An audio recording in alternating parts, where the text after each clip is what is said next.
What's up, everybody? Welcome to Fantasy Sports Now. I want to talk about some more running backs that are on the move or re-signing. There's a lot of free agents out there, and there's a lot of running back movement, and you need to know this for your fantasy leagues. I know it's early. We did a part 1 of this video. This is part 2, so if you haven't seen that, go check it out. If you like what you see today, leave me a sub. It's a relatively new channel, and we're going to keep giving you guys content, okay? So let's jump right into the content. I'm a guy that doesn't like to waste time with all these crazy intros. I like to just jump into right into the content, so let's go ahead and do that. Okay, so number one, we're talking about Phillip Lindsay. He's moving from Denver off to the Texans. It's kind of a weird one here because Phillip Lindsay didn't really play all that many games. He's kind of a weird player in general. He's always been in kind of this dueling tandem with a bunch of different running backs, and every time that he plays, he seems to do pretty well. And he kind of defies the odds a little bit.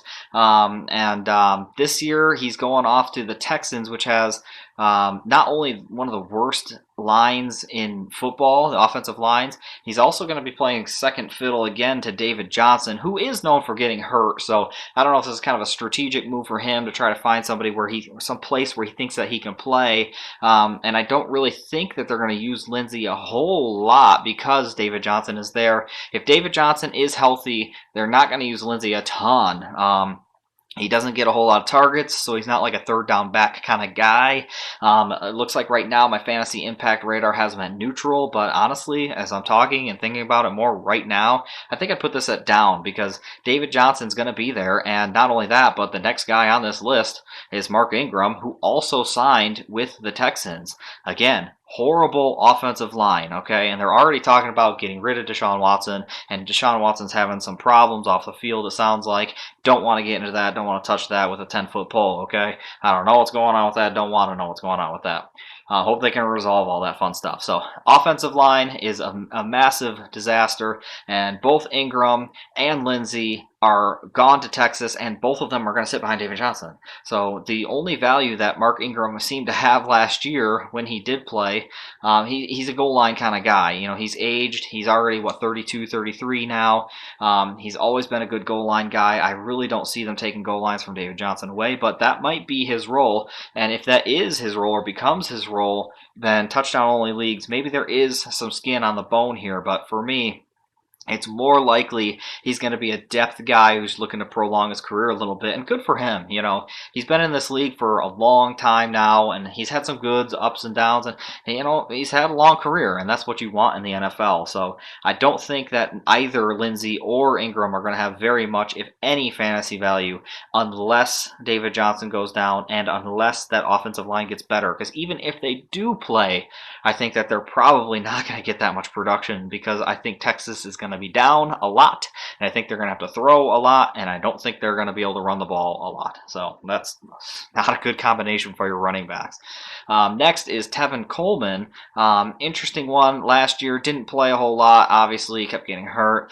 San Francisco was a weird team. He's gone from San Francisco now to the Jets. Okay, so he is looking to be the starting running back of the Jets, and it looks like that's probably what they're going to do. And I think for the first time really in Coleman's career, he is going to be the lead guy. Now, this is pre-draft. James Conner has also not signed yet, so there's that as well. So the Jets could sign somebody in the draft. It's possible, right? So, but I think that Tevin Coleman is likely to be the lead guy, the lead dog in New York, which is a team that seems to be kind of going on an incline, whereas San Francisco is kind of strange. They just made this trade to move up. They obviously want a quarterback. They're probably looking at Fields, right? And they've basically given up on Garoppolo, or they want Garoppolo to play and have him show Fields the ropes or something. I don't know. It was kind of a strange play, if you ask me. I still believe in Garoppolo, but there's probably politics that go with it.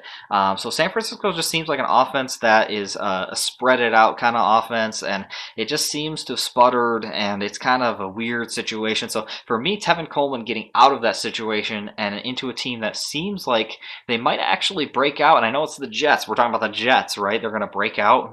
I think that there's a better chance of the Jets breakout than San Francisco kind of getting back into that elite category. So for Coleman, I think that this was actually a really strong play. So we'll see how this pans out as we get closer, because anytime that you have a lead back on a team, even if it's the Jets, it's going to be somebody you're targeting, even if it's later in the draft. So keep an eye on Coleman as this continues to go forward. Next was Damien Williams.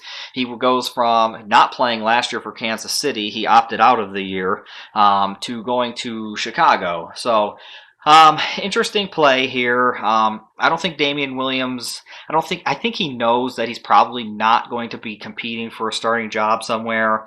I think that like anywhere he goes, he's probably going to be a backup, and he probably knows that. So he's going to Chicago, where he's definitely going to be the backup because Montgomery's there. He's solid. He's strong.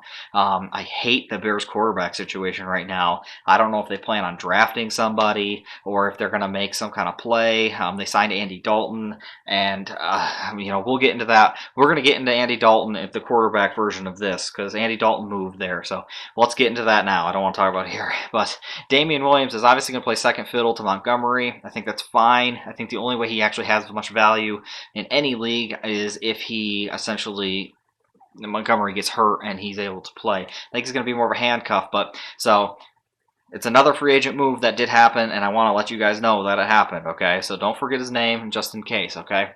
Malcolm Brown moves, kind of a veteran presence for the Rams in a very crowded backfield.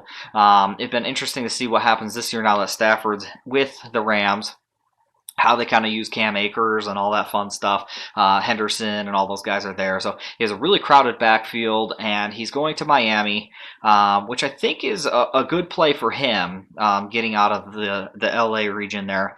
Miami, it's interesting because they got the Myles Gaskin, and I think that he's probably going to be the starter, and Malcolm Brown might get goal line and be the bruiser. It's very possible. He performed well. When he performs well, he can be very good. But again, it's kind of a veteran presence versus the younger guy, and who knows? Miami is such a mystery team right now. Tua is the quarterback. I believe in Tua personally. I'd like to see him given a chance, but it feels like Miami's already writing him off, which is kind of sad. But for me, Malcolm Brown going to Miami it's kind of a neutral play because obviously you could have gone somewhere better and a high octane offense, but odds are if you're at a high octane offense, you're definitely not starting, right? So looking at this now, I probably would change his little neutral sign to a thumbs up because I think that he could get some run here, and if he gets run, he's got value, and if he's got value, he gets paid more, right? So I think that's a good move for him. Last one on this list, just again, I want to go over all the guys that signed so you just don't miss out on any of them here. James White resigns with New England. All right, you're going to get the same James White that you've always gotten, a guy that gets a few targets, but is in a super crowded backfield. Cam Newton re-signed, which we'll talk about again with the quarterbacks, I'm sure. Cam Newton re-signs, which really takes away any kind of touchdown potential from all of those backs. So for me, James White is going to be basically an avoid probably in almost every league. But it's a guy that you can fill in PPR leagues, and he's going to continue to be that. That's all there is really to it. So, all right, guys, that's the list. That's all the running backs that have moved so far. I think the only really major name that hasn't moved yet is James Conner. So that'll be interesting to see where he ends up. I haven't read up much about him yet because he hasn't signed. So this is really between part 1 and part 2. If you missed part 1, go check it out. But between the two, I think we've gotten pretty much every running back move that you guys need to know for the upcoming season here. So we'll see you next time, guys. We're going to do quarterbacks and wide receivers and probably tight ends right after that. We'll save kickers for later because, kickers. All right, guys, we'll see you.